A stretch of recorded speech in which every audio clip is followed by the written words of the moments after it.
One of the questions I often get asked is what type of mainline to use and what situation to use it in. So I'm going to take a few moments to talk you through the 3 different mainlines that cover all my fishing situations. The line that I use most of the time is a standard mono. I tend to use it in about 0.35 of a millimetre. That will break somewhere in the region of 12 to 15 pound normally. It's a nice casting line. I can normally cast up to about 100 yards with it, and it'll slowly sink so I can fish a semi-slack line. And it's quite tough, it's quite a rugged line, so if there's weed beds or gravel bars, it'll normally cope with that. So that would be my go-to line for 90% of my fishing. My next choice of line would be a fluorocarbon mainline, and the situation when I'd use this is for close to medium range. I'd say one of the best features of fluorocarbon is how fast it sinks. So once I've cast the lead out, I can pay off line, letting it all sink down to the bottom for the perfect presentation.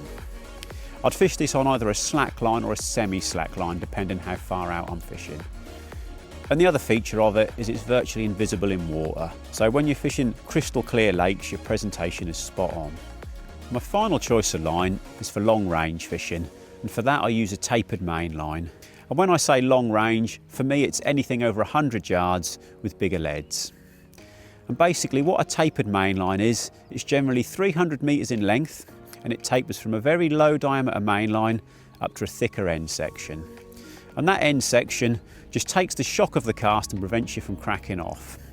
And because you've got no leader knot at all, it'll get you around any leader bands on your fishery. And the last point about fishing at that range is it's very important to fish a tight line. So I fish a tight line with the drag weights on my bobbins to get the perfect bite indication. One last point worth mentioning is how often do you respill your reels?